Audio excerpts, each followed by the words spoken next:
Hello, my fellow sophists, circumventers of things, fellow loopholerians.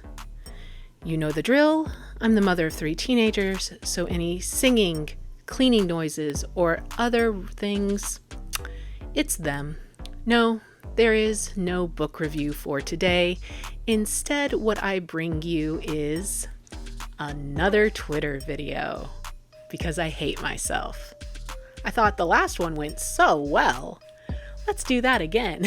I asked Twitter what I should do a video about, and the overwhelming response was that there was no overwhelming response. It was a tie. It was a tie, yeah. It was a tie between another author highlight, like the Grady Hendrix one that I did, and then a new concept for me where it's, if you like one piece of media, try reading these books. You could have had, if you hate a piece of media, try reading these books, but nobody voted for that. So now there will be no if you hate Glee, read these books video. Are you happy?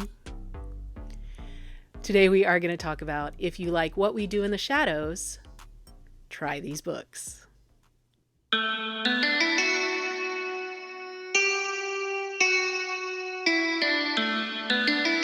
For those unaware, What We Do in the Shadows is The Office meets Interview with a Vampire.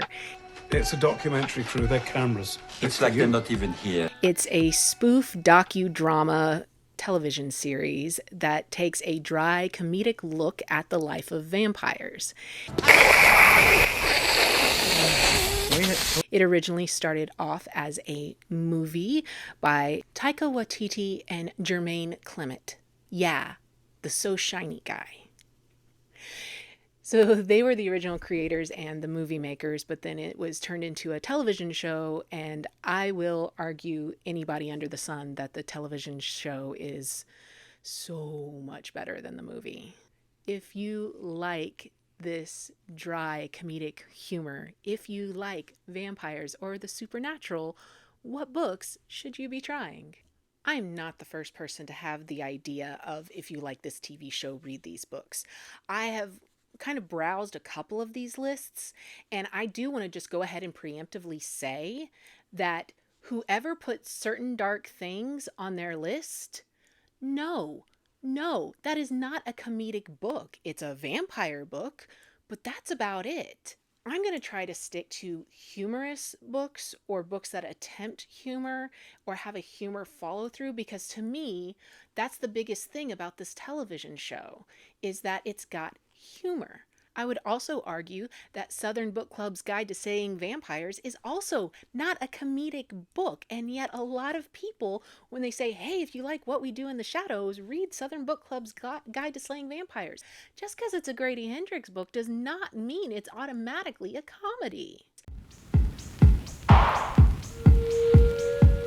We have Carpe Jugulum, which is by Terry Pratchett. It takes place in the Discworld, and it is the story of vampires there. Vampires have shown up in other books of his, such as Monstrous Regiment, Feet of Clay.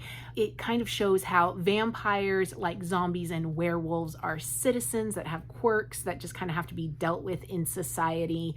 But Carpe Jugulum takes it a step further by poking fun at the gothic vampire literature genre. You have the, young vampires who are staying up till midday and all sorts of things like that include the dry British humor that make it probably the most like What We Do in the Shadows television show. Next up, we have the Blood-Sucking Fiends series by Christopher Moore. It includes a 3-book trilogy and is about Jody, a new vampire who's not really sure how to go about this new life. And then you have C. Thomas Flood, a Jack Kerouac wannabe who works at a Safeway grocery store. Yeah, he's a real catch. Needless to say, his laissez-faire attitude to being a vampire changes when he meets Jody. And the 3 books in the trilogy are Blood-Sucking Fiends, You Suck, and Bite Me. And of course, the story continues or shows the growth of their relationship throughout the 3 books. So if you're a fan of Nadia and Laszlo, then these might be the books for you. Continuing a little bit along that same Nadia Laszlo vibe, we've got Your Friendly Neighborhood Vampire by Ryan Hartley, and you've got your typical hedonistic vampire who's kind of done with life or fed up or doesn't really know what to do with himself, and then his new neighbor moves in and romance starts. And so yeah, it's especially those who are fans of maybe the True Blood Sookie Stackhouse books. Sookie Stackhouse. If you're a True Blood fan, this might be a book for you to try. And lastly, for my friends who absolutely adore the energy vampire Colin Robinson, we have the Utterly Uninteresting and Unadventurous Tales of Fred the Vampire Accountant by Drew Hayes. This is a series that, like the Colin Robinson energy vampire, Fred is a boring person who led a boring life and then he died and became a vampire. It's a 7-book series, so if you end up really loving it, you might find yourself falling down a little bit down a rabbit hole.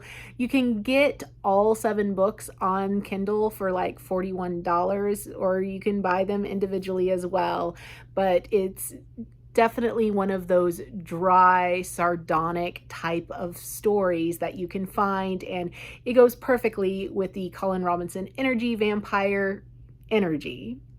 So what do you think? Did I get it right? Did I get it wrong? Leave a comment below. And don't forget, of course, to like, subscribe, and hit the notification bell. Please make sure that you stick around for future videos. We will be talking other media. We will be doing author highlight and, of course, actual book reviews. Bye, everybody.